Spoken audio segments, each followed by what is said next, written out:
Hey, what is up, ladies and gentlemen? It's Cody Carpenter here from the YouTube channel Cody Knows. If you are not subscribed yet, smack that subscribe button and that notification bell to stay up to date with all my future videos. And in this video, I want to cover a question that I've been getting a lot. So I haven't posted a video in a few weeks, and it seems like whenever I don't post for a few weeks, I get a ton of messages saying, "Hey, Cody, you're not posting about Bing ads. Is Bing ads dead? Can you still make money with Bing ads?" And I just want to say to everyone sending me those messages that you should just chill out a little bit, because Bing ads has been and will be a consistent traffic source that I use with affiliate marketing. And these are my stats from yesterday. So right now I have this volume account set up with all my Bing ads campaigns. I've also been doing Facebook ads throughout 2020.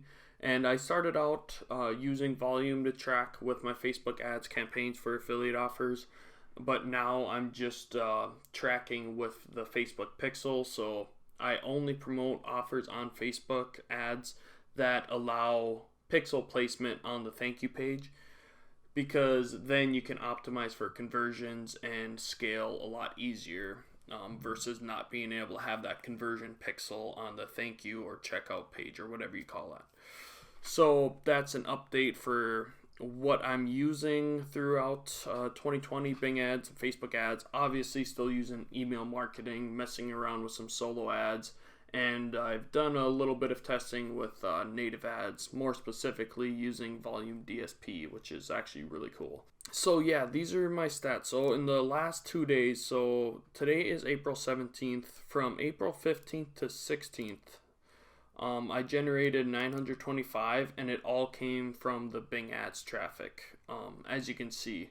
And you might be thinking, like, holy crap, like, those are good numbers, but what did you spend to be able to generate 925 in just 2 days? So I'll come over to my Microsoft advertising account. I'm going to have some stuff blurred out, but I have it set from the 15th to the 16th. I think that's what I had, right? 15th, 16th. Yep. So, and I'll apply it. So the spend was 428 and the revenue was 925. So that's over a 100% return on investment. Made about, what is that, like 480 something? That's pretty good for just 2 days. And then I'll show you the month to date. So April 2020, month to date, and remember it's the 17th today. The revenue is 4,800, and then I'll do month to date here. Where is it? Okay, this month. So 2,223, and then 4,831. So again, it's pretty steady, over 100% return on investment, and this is all these statistics on volume are just straight from Bing ads. These stats don't include the Facebook ads campaigns that I've been running. It's another topic. So I hope this answers your question. Bing ads is still a very profitable traffic source to be using, especially now throughout this pandemic, because there's so many people staying home and the search volume or the search traffic has just gone through the roof. So take advantage. And then one thing that I wanted to point out again is that I created a new Facebook group, and I used to have a Facebook group called Paid Ads and CPA Marketing, but I'll be honest with you guys, I didn't moderate it good enough because it became like spam heaven. I was approving everyone, thinking that they would just like ask questions and I could answer them, maybe make videos for them, etc. But by accepting everyone, I just turned it into a spam group. So I'm deleting Paid Ads and CPA Marketing. This is my new Affiliate Marketing with Cody Beginners Welcome Facebook group. And as you can see, one of the steps that I have taken to stop the spam, because nothing pisses people off more than people spamming in Facebook groups. I hate it, and I know you guys all hate it, so I'm going to do my best to keep the spammers out. So in the cover photo, I have 5 arrows pointing at no spamming allowed. That might help. And then for anyone to get into this group, I have them answer 3 questions One of them is, do you promise not to spam? And then another one is like, write, I will not spam twice in the area below. So I think by having that, it'll have a lot of people, like a lot of spammers looking to get into the group will see that and be like, okay, maybe not this group. So that's what I'm hoping for. And then I have them agree to the terms, and one of them is no self-promotion or spamming. So, and I also want to add a few moderators to help me ban some spammers if they get through. So this group is for anyone. If you're a beginner, an intermediate, an expert, and it's not just about Bing ads. It's affiliate marketing in general with paid advertising. So, email marketing, Bing ads, Facebook ads, Google ads, whatever traffic source you want. Ask questions and we'll all put in some feedback. We can help each other make money, and then, we can all network in here. So this is the new group. I just really wanted to update you guys on that. So I'll have a link to this new Facebook group in the description, and please no spamming. And now I just want to go through some tips for you guys promoting on Bing ads, promoting affiliate offers on Bing ads. So tip number one, I say this all the time, testing is key. So far in April, I've tested 8 new offers on top of all the campaigns that I had going into April. I tested 8 new ones, and 2 out of the 8 started to have some potential. 1 is doing really good, but that's like a 25% ratio of winners to losers. One of the biggest mistakes people have, especially when they're starting out with Bing ads and affiliate marketing, is that they get caught up on one campaign, and let's say they're promoting a ClickBank offer that pays out $50. They'll end up spending like $300, $400, $500 on a campaign with no sales, and they'll just keep dumping into it because they're emotionally attached to the campaign, because let's say maybe it's their first campaign and they just really want it to be a winner. They'll just overspend, and they could be using that budget to test new offers, but they're attached on one. So that is a huge tip right here, is just to keep testing. And my second point comes off the first point, which is make sure that you have your own kill ratios. So kill ratios for every advertiser is going to be different. So every advertiser is going to have their own kill ratios, and it can vary, but it's so important to at least have some type of ratio. And I'll give you an example. So I told you that I tested out 8 new offers. 2 of them had potential, and then 6 of them were losers. So one of the losing campaigns, the payout was $25 or something like that.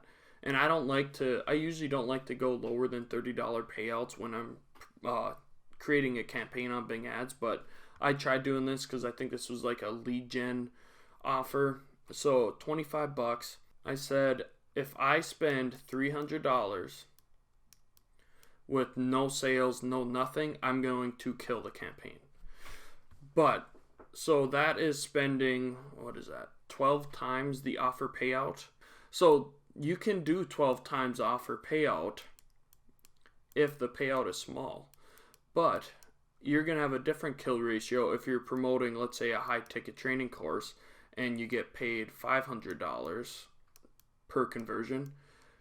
You wouldn't want to do 12 times offer payout before you kill it, because that total would be, like $6,000? Is my math right? Yeah, I think it is. So, you know what I'm saying? So if you're promoting an offer that has a lower payout, you can afford to have a kill ratio that's higher, versus if you're promoting a higher ticket offer, you'll want to have a lower multiplication or kill ratio. So I hope that makes sense. Kill ratios are very important. Don't get hooked on one campaign. Keep it going, keep testing. So these two are connected. Number 3, my third tip is direct link, then build out a opt-in page. So this is when I did the 8 offers, I set up simple direct linking campaigns. You can set up a direct linking campaign for an offer in like 40 minutes to an hour. It is so simple. I did that, and then I had my own kill ratios for every campaign. I killed 6 of them. Now on these 2 that are still going for the month of April, plus I still have some that have been carrying on, I've said that, I have started to build out a opt-in page. So I'm going to draw it out real quick. So right away we have offer, and then we have Bing ads or Microsoft ads, whatever you want to call it. So right away we are just sending people directly to the offer. And then this is how I decide if I want to build out a full campaign for the offer, is by direct linking. If it's good, if it's positive, then I go Bing ads, landing page with opt-in. Then I start collecting emails. And after they put in their information, they go to the offer. They go to the offer. And then I will be following up with the email sequence. So maybe I'll have 5 days of emails about that particular offer. These are all emails. I usually do 1 a day. Maybe I'll do 5. And then I'll have a backup. So after this, whether they buy or not, they continue. Okay, what am I doing? I'm getting wild here. They continue on a master list. So I set up an automation rule, and then I have all these preset emails, promoting half and half with value posts, and promoting offers too. So I do all my emailing with get response. So 5 days of follow-ups, and then I have a master autoresponder list with offers and value posts, and then they just get automatically put on that, and that's how you start creating that long-term value. But it all starts with Bing ads direct linking to the offer to see if the offer's good or not. Okay, I hope I didn't make that too complicated. So one more thing, number 4 is, if you have any questions, please comment, and I try to reply to everyone as fast as I can. Even better, join the new Facebook group, and I will be sure to answer your questions in there as well. So that is it for this video. If you are not subscribed to my YouTube channel, smack that subscribe button and that notification bell to stay up to date with all my future videos, and I'll see you in the next video. Peace.